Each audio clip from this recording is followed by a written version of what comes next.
The Black Flame, the name given to the black dragon who wiped the kingdom of Shrade and its castle off the map. A dragon said to melt hunters and their armor into its scales, creating a seemingly unkillable threat. Fatalis is one of the most legendary monsters in Monster Hunter, and the final update to Iceborne treated us one more showing. A monster that rarely saw open coverage, and information on it was very rare. Today we're going to break this beast down and talk about what makes this walking cataclysm work. Earlier, Fatalis is a massive dragon pulling from European mythology for its appearance, with enormous wings capable of flight and twisting black horns.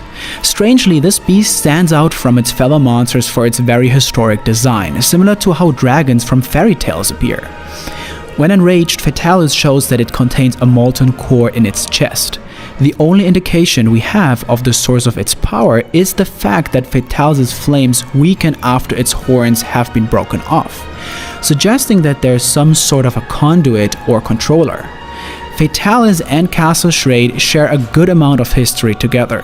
As stated in the cutscene showing Fatalis in Iceborne, the last stand of this entire kingdom took place here, which we can see suggested by the various siege equipment scattered about in the ruined castle where our fight takes place. One interesting detail is the arena itself appears to be covered in signs of burnt ground, giving us an example from the past of Fatalis' flames melting the stones. This helps you as the hunter understand the sheer power of what you're dealing with before you experience this power firsthand yourself. Watching its flame breath melt huge chunks of the arena away and deal massive damage to you and your team members is a truly terrifying experience. At 2 points when fighting Fatalis, the hunter is forced to take cover behind heavy barriers of metal, only to watch it melt away, hinting at a much worse fate you may have suffered if you were unable to hide. However, this flame can actually help the hunter, destroying the improvised barricade and granting access to the entire arena, including more siege weapons and an additional barrier to hide behind. Alongside this, watching the flames will help you to understand how much damage you are doing to Fatalis. All of its flame attacks lose power as you break the horns, giving the hunter a chance to survive its massive arena covering breath attacks. This flame is the embodiment of the hatred Fatalis feels towards hunters, as well as most life on the planet. The awesome power of the Black Dragon doesn't end with its flames. Even shifting its weight deals a huge amount of physical damage because its scales and body are so heavy. While these attacks aren't as powerful as its flames, the sheer force of being landed on or even getting hit by a claw swipe can be deadly to unprepared hunters. Fatalis also has one of the largest health pools in Iceborne. For comparison, when facing 4 players, a tempered Runner Gigante has around 80,000 HP, whereas Fatalis clocks in at 168,000, over twice as much, speaking to its overwhelming strength. Very little on Fatalis is actually considered a weakness. The dragon appears to have relatively poor vision, and we believe this to be due to the composition of its eyes, which seem to be made entirely of crystal. This leads to the use of less precise sweeping and explosive attacks, giving the hunters chances to evade. Its chest and head are the biggest weak points, but tenderizing these spots is relatively risky. In contrast, its tail is incredibly dense and will bounce even the sharpest of weapons. Most of this biology is true not just of the Black Fatalis we know from Monster Hunter World, but all the variants of Fatalis we've seen throughout the history of the franchise. However, each of these new forms has their skills that differ from the last. White Fatalis wields lightning to smite its foes, and Crimson Fatalis uses a far more explosive fire breath and the ability to summon meteors to rain down on its targets. All this power makes sense given Fatalis' preferred prey. In Monster Hunter Freedom, the typically docile and massive Lao Shan Lung is seen running away from Castle Shrade. Here Fatalis is scaring away a monster capable of walking through and flattening villages without a second thought. However, other dragons are not the only thing Fatalis prey upon, as there are reports from hunters in the field of Fatalis melting defeated hunters and their armor into its own hide to wear as armor. These reports call this action slow and deliberate, and given the intelligent way that Fatalis fights, it makes sense that it knows exactly what it is doing. We can see an action very much like this during the Iceborne version of the fight, in which Fatalis pins the hunter to its molten core and attempts to smash them completely into its scales. Little else is known about the ecology of Fatalis, aside from the fact they have been seen to lay eggs, though only one instance of hatching has ever been observed. This baby Fatalis was said to grow to adulthood in a matter of hours. The further maturation of this Fatalis is unknown and leaves more questions than it answers. All of this power and mythology being spoken of about one species of monster has led to it being referred as a hunter's ultimate goal, despite the guild's and Capcom's best efforts to keep all knowledge about Fatalis under wraps. The danger of the monster and the importance of its defeat mean that the quests are only ever given to the best of the best hunters. While Fatalis itself is quite a fascinating monster to look at on its own, this is all we know about Black Fatalis as he appears in Iceborne. But if we take a look to the past, we can learn even more by taking a deep dive into two other variants of Fatalis, Crimson and White Fatalis. Crimson Fatalis is the most angry and violent of all the Fatalis variants. Found sequestered deep in the volcanic Ingle Isle, Crimson Fatalis has a far more explosive fighting style, slamming meteors into the ground and pulverizing foes with its blast attacks. While Black Fatalis can be described in fancier words like spiteful and deliberate, Crimson Fatalis is pure rage, and it's known to throw its head back towards the sky in a roar that sends meteors crashing to Earth. That Crimson lives in a volcano speaks to its thermal resistance and overall resilience. Unlike the other two Fatalis variants, who have 4 horns that are largely symmetrical, Crimson has one enlarged hound and 3 smaller ones. It also has extremely thick scales and an overall molten appearance. There are theories that this is somehow the same Fatalis slain at Castle Shrade, after which it moved deep into the volcano, changing over time into the rage-filled monster we see today. The pantheon of ancient dragons that roam the Monster Hunter universe, none carry the weight of fear and reverence quite like White Fatalis, the elder dragon of unspeakable power and terror. Known as the Pale Emperor of Destruction, White Fatalis is said to be a being of both divine and unholy origin, a living calamity that transcends time. Its presence is not merely a test of courage, but a harbinger of annihilation, where its very existence is whispered in tales of despair.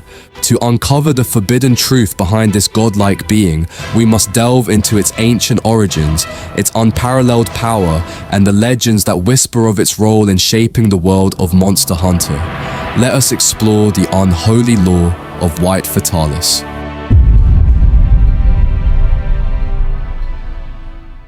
In the annals of history, the White Fatalis is spoken of as a being born of the world's chaos, a creature that existed long before human memory, during the primal era of the world.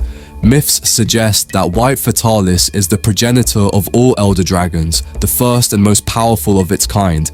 Its blinding white scales and the storm it carries signify a being untouched by time, unchallenged by mortals, and unbound by the laws of nature. Legends speak of a time when the skies darkened with white lightning and entire civilizations vanished in the blink of an eye. The mere arrival of White Fatalis was seen as the wrath of the gods, descending to cleanse the land of impurity. The most ancient carvings depict White Fatalis not as a dragon, but as a godlike figure, ruling from a throne of clouds, its ivory scales reflecting the light of the moon like an unholy halo. Some ancient texts suggest that White Fatalis once roamed the ruined pinnacle, an ancient battleground littered with the remnants of civilizations that dared to oppose its will.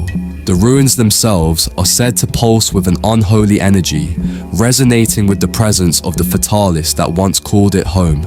Scholars believe this battleground is more than a mere hunting ground. It is a cursed domain where the unholy dragon left its mark upon the world.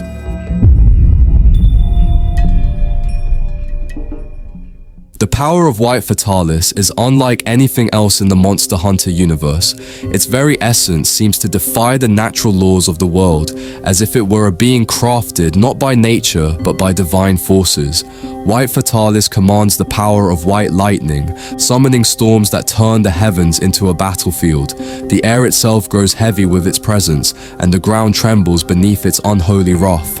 The dragon's iconic lightning breath is said to split the skies and reduce fortresses to rubble in an instant. Unlike other elder dragons whose power is tied to their physical might, White Fatalis exudes an aura of pure destruction. Hunters who face it speak of its overwhelming presence, a power that drains the spirit and erodes the will to fight. The dragon element coursing through its body is so potent that it can reduce the most stalwart defenses to ash. Its attacks are not just destructive, but apocalyptic, as if White Fatalis itself is an extension of the world's judgment. Yet, White Fatalis's most terrifying ability lies in its immortality. Some legends claim that it cannot truly be killed, only banished or sealed. Its white scales are said to regenerate with the energy of the storms it commands, and its spirit lingers long after its body falls. Hunters believe that White Fatalis embodies the cycle of destruction and rebirth, a being that will always return more fearsome than before.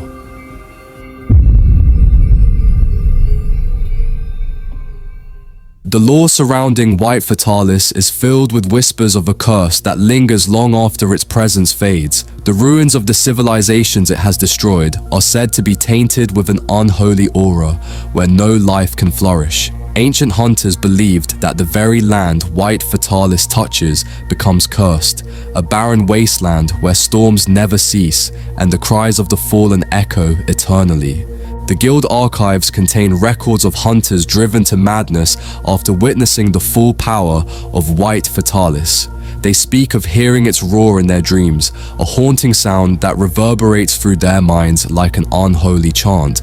Some believe this curse is a manifestation of the dragon's hatred, a lingering reminder of its absolute dominance. One of the most chilling myths involves the eternal storm, a phenomenon said to occur long after White Fatalis has left a region.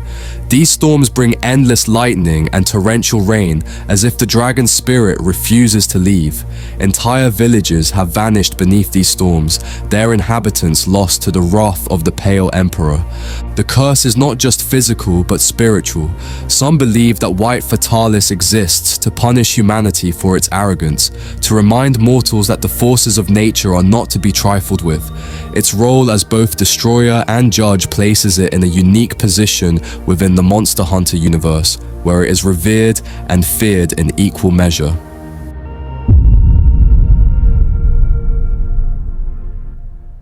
The history of White Fatalis is written in ruins and scars upon the world. Across the Monster Hunter universe, the battlegrounds it leaves behind stand as grim monuments to its overwhelming power. These locations are steeped in legend, whispered among hunters as cursed lands where even the bravest dare not tread.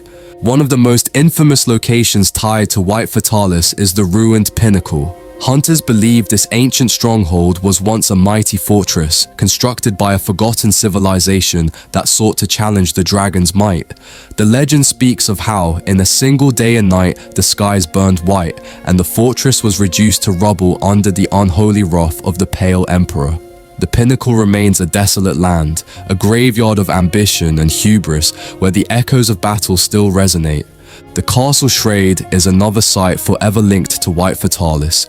Once a bastion of human ingenuity and strength, it fell to ruin under the dragon's apocalyptic fury.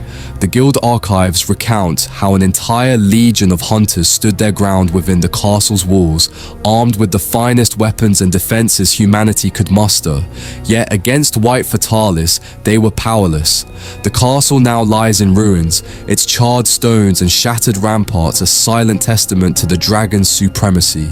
What makes these locations truly eerie is the aura they retain. Hunters who venture into these ruins speak of an oppressive atmosphere, as if the very air remembers the terror of the battles fought there. Some say they hear faint whispers in the wind, echoes of the hunters who fell to White Fatalis, forever warning those who follow in their footsteps.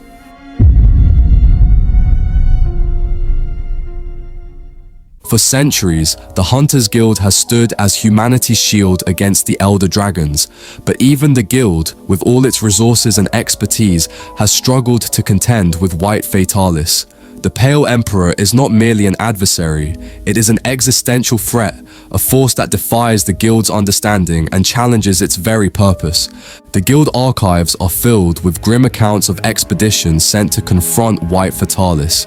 Each story follows a hauntingly similar pattern. The hunters set out with hope and determination, armed with the best weapons and armor the guild could provide. But few returned, and those who did spoke of an enemy beyond comprehension. Some lost their minds, haunted by visions of the dragon's unholy power, while others bore scars, both physical and emotional, that would never heal. To counter White Fatalis, the guild has turned to desperate measures. Ancient records detail the development of Dragonator technology, massive weapons designed specifically to combat elder dragons. These colossal spears, launched from fortified positions, have been used in battles against White Fatalis, but even they are no guarantee of victory. The dragon's speed, power, and resilience often render such weapons ineffective, leaving hunters to rely on their skill and courage. The guild has also sought to uncover the secrets of White Fatalis through extensive research. Scholars have spent decades studying its biology, its behavior, and the cursed battlegrounds it leaves behind. Yet, for all their efforts, White Fatalis remains an enigma. Some scholars believe it is not a creature of flesh and blood, but a manifestation of the world's wrath, an unholy force sent to restore balance through destruction.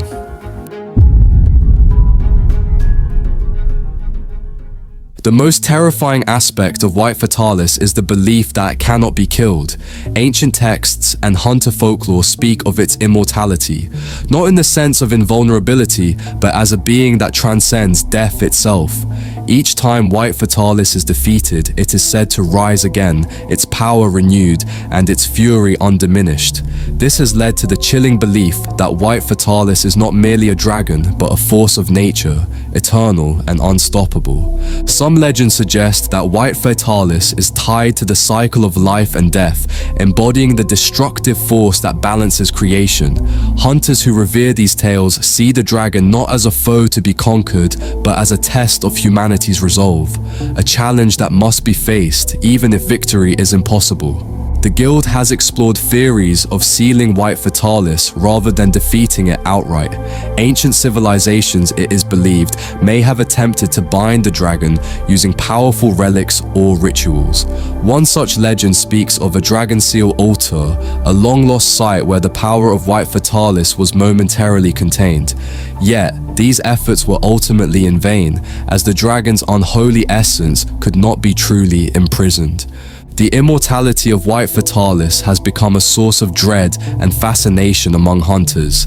It is not just a creature, it is a symbol of the fragility of human ambition.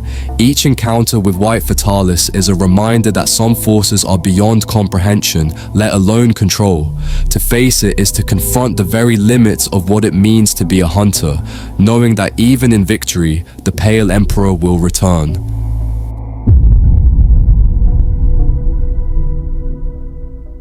White Fatalis is more than just a dragon. It is an entity that transcends the physical world, embodying a cosmic force that shakes the very foundations of existence. Among the elder dragons, it holds a unique position, often regarded as a living avatar of destruction, chaos, and divine retribution. This perception is not merely superstition.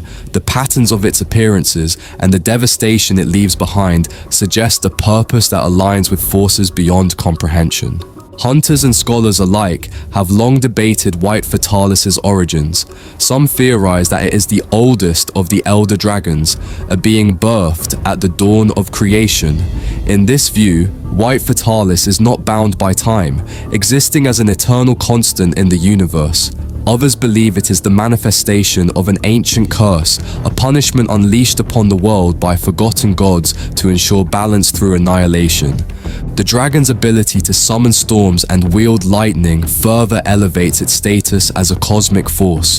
When White Fatalis awakens, the skies darken, and the air becomes charged with a malevolent energy.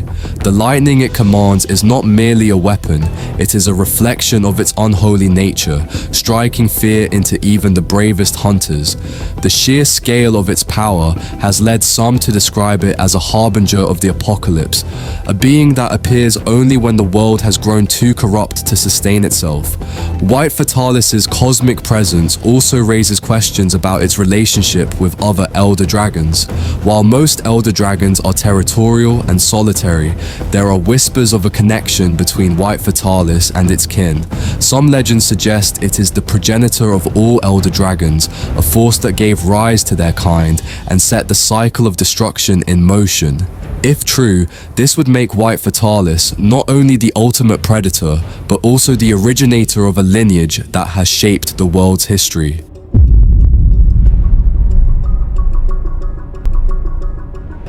Throughout history, only a few hunters have dared to face White Fatalis, and even fewer have lived to tell the tale. These individuals are more than mere warriors. They are legends in their own right, their names etched into the annals of the Hunters Guild as symbols of unparalleled courage and skill. One such figure is the Eternal Vanguard, a hunter who is said to have faced White Fatalis alone during the fall of Castle Shrade. According to guild records, the Vanguard fought for hours, using every weapon and strategy at their disposal. Though they ultimately perished, their sacrifice allowed the guild to retreat and preserve its knowledge of the dragon. The Vanguard's armor, charred and broken, is displayed in the guild's Hall of Heroes as a reminder of their bravery. Another legendary figure is Arden the Dragon Seer, a scholar hunter who dedicated their life to studying White Fatalis. Arden believed that understanding the dragon's nature was the key to humanity's survival. Their research led to the discovery of ancient texts that revealed White Fatalis's connection to the Dragon Seal altar. While Arden's theories were dismissed by many as mere speculation, their work remains a cornerstone of the guild's knowledge. Perhaps the most intriguing tale is that of the Fate-bound trio, a group of hunters who supposedly succeeded in wounding White Fatalis during an expedition to the ruined pinnacle. The trio's strategy involved a combination of Dragonator technology, elemental weapons, and precise teamwork. While they were unable to slay the dragon, their actions marked one of the few instances where White Fatalis was driven away. The trio's surviving members disappeared shortly after the battle, fueling rumors that they were cursed by the dragon's unholy wrath. These hunters and their stories are more than just records of past battles. They are sources of inspiration for new generations. Their exploits serve as a testament to the indomitable spirit of humanity, proving that even in the face of the Pale Emperor, courage and determination can shine brightly.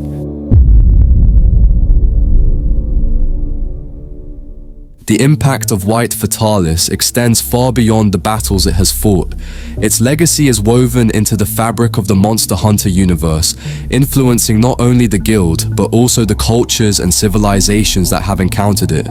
The dragon's unholy power and immortality have made it a symbol of ultimate destruction, a being whose presence reshapes the world in profound and irreversible ways. In the ruins of Castle Shrade and the scorched landscapes it has left behind, remnants of civilizations speak to the dragon's unparalleled influence. These places are not just battlegrounds, they are cautionary tales, reminders of what happens when hubris drives humanity to challenge forces it cannot control.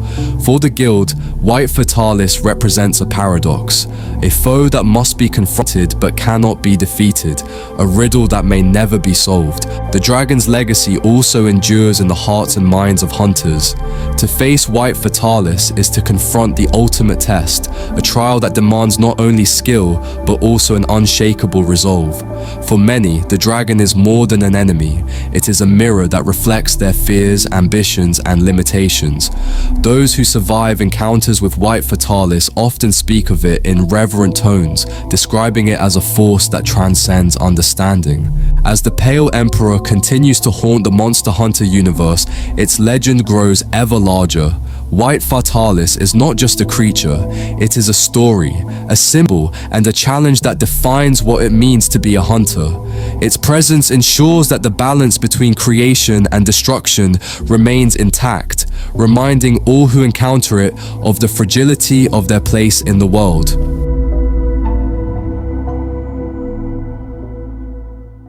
White Fatalis, the Pale Emperor, is a name that echoes throughout the Monster Hunter universe as both a legend and a warning. Its existence is not confined to mere flesh and scales. It transcends the mortal world, embodying the eternal balance of destruction and creation. To the guild, to civilizations past, and to the hunters who dare to face it, White Fatalis is more than an elder dragon. It is the embodiment of fate, a living force that defines the limits of power, ambition, and survival. Its battles have shaped the world's history, leaving ruins where once great empires stood. From the obliteration of Castle Shrade to the apocalyptic storms it summons, White Fatalis reminds all who encounter it of their own fragility. The dragon's power is not merely physical, it is cosmic, an unholy force that seems to exist as a counterbalance to humanity's pride. For every innovation and achievement, White Fatalis stands as a reminder of the cost of hubris. The Guild's chronicles of White Fatalis are not just records of its destruction, but also tales of resilience. The hunters who face it, whether they survive or fall, become legends, their deeds inspiring generations to come. To challenge White Fatalis is to stare into the abyss, to confront the ultimate trial. Those who return from such encounters often speak of a profound transformation, as though the dragon's unholy presence forces them to confront the depths of their own existence. But for all that is known, White Fatalis remains an enigma. Its origins, its purpose, and its ultimate destiny are questions that may never be answered. Is it truly the progenitor of all elder dragons, or merely a solitary force of annihilation? Does it act with intent, or is its destruction simply the natural consequence of its existence? These mysteries ensure that White Fatalis' legend endures, growing with each retelling and each encounter. In the end, White Fatalis is not just a monster, it is a story. It is a reflection of humanity's unending struggle to understand the forces that shape the universe. It is the fear of the unknown, the awe of unbridled power, and the respect for nature's ability to both create and destroy. White Fatalis' legend is eternal, an unholy shadow that looms over the Monster Hunter universe as a testament to the fragility and resilience of all life. As long as hunters seek the thrill of the hunt, White Fatalis will remain their ultimate challenge. Its presence ensures that the balance of the world persists, reminding us all that even in the face of annihilation, courage and determination are the brightest flames. The Pale Emperor may never be defeated, but its legacy will forever define what it means to be a hunter.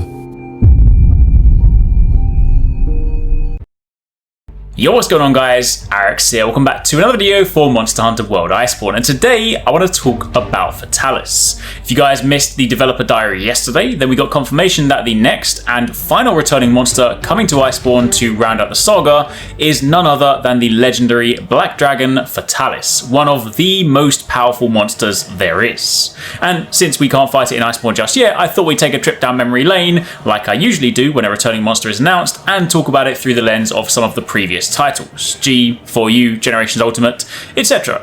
So if you guys do enjoy this, then a like would be super appreciated, and of course be sure to keep it locked as we'll have all the Fatalis coverage you guys could need once it goes live, and of course let me know in the comments down below if you guys have fought Fatalis before, and if so, in what games. Now, Fatalis is no ordinary Elder Dragon, no ordinary Black Dragon. Fatalis is a legendary dragon, said to have prowled the lands from days of old. Many skilled hunters have sought to challenge it, but none ever return, or so the legend goes. A monster shrouded in mystery. Fatalis are considered to be unnatural creatures, even by Elder Dragon standards. The Fatalis we are set to encounter is the Black Fatalis, but some have grown more powerful, more aggressive, and through that evolution you have the Crimson Fatalis, and following even greater mutation you even have the White Fatalis. But irrespective of what form you encounter, they are all considered by the guild to be dangerous, first-class monsters. In legend, it's said that all living things fear Fatalis, including other elder dragons, even the likes of Teostra or something as huge as Lao Shan Lung. In fact, fun little bit of trivia, it was said that in the quest where you fight Lao Shan, the one that people often claim is boring due to the fact that he's constantly moving forward, almost oblivious to your presence, some say the reason for this is because he was in fact fleeing from a Fatalis. Fatalis are said to eat Lao Shan, so you're basically just in the way. The scales of a Fatalis are incredibly thick and its shell is very durable. This is said to be in part due to the fact that Fatalis melts the armor of its fallen prey onto its shell, thus increasing its protection from some attacks. However, one thing hunters can use to their advantage is that it's said Fatalis' eyesight is actually quite poor. Legend has it that its eyes are actually made of crystals. Quite how it actually sees, if that's the case, I don't know, but it also makes it quite a compelling prize if you manage to take one down. With its long, serpentine-like neck and tail and large wings, it's no wonder the beast carries such a fearsome legend. It towers over the battlefield, often taking to the skies to rain fiery hell down on everything that stands in its way. Long cones of fiery breath, large explosive fireball-like attacks, and huge flaming explosions that can quite literally level buildings. This is one creature you don't want to be hit by. Pair that with its ability to crawl quickly on all fours, snapping and lunging at hunters, or standing up on its hind legs to survey the land beneath it, there are very few places that you're safe from this monster. Fights against Fatalis have historically always taken place in and around Castle Shrade, a bespoke arena with gothic, medieval-like architecture, adding to the rather ominous feeling of going face to face with such a legend. However, for those capable of taking down this fearsome beast, something truly legendary awaits. See, one of the other legends that surround Fatalis is that of its equipment. It's said that equipment made from Fatalis is much more than what it appears at face value. More than just a trophy to prove that you've slain the beast. It's said that when hunters wear this monster's armor, they are often known to disappear mysteriously without a trace, or worse, die if the armor is worn too long. Some hunters that have worn the armor report terrible nightmares, unsettling strength, and a feeling as if they were being possessed by something greater. They reported a very familiar pulse coming from the armor, a feeling as though their legs were being taken from them. It is therefore believed that this armor could in fact be alive, meaning that even after slaying the beast, the Fatalis may not truly be dead, but instead lives on in the armor. Back in Monster Hunter Freedom 2nd, in Poke Village, there's a giant black blade that is embedded in the ice. This can be mined, and yet mere days after being mined, the blade regenerates, which lends further credence to this idea that Fatalis is still alive. Even the weapons, some of them are said to eat away at the hunter's hands whilst being held, whilst others emit hideous screams whilst being used. For this very reason, it is strongly suggested and warned that hunters avoid using this equipment at all costs. But let's be honest, that's not going to happen, because Fatalis gear, ignoring the legend, is some of the coolest gear out there. The armor looks incredible, the weapons look fantastic, the Fatalis hammer, specifically the Crimson Fatalis hammer, but I mean even the regular one, looks amazing. Probably one of my favourite designs. It has this cool spiral-like look to it, and all the gear just screams power. So, that, my friends, is a little glimpse into what we have ahead of us. Quite how it will feel to fight it in Iceborne, we'll have to wait and see, but it's fair to say there is no greater way to bring the World and Iceborne saga to a close than with a battle against Fatalis.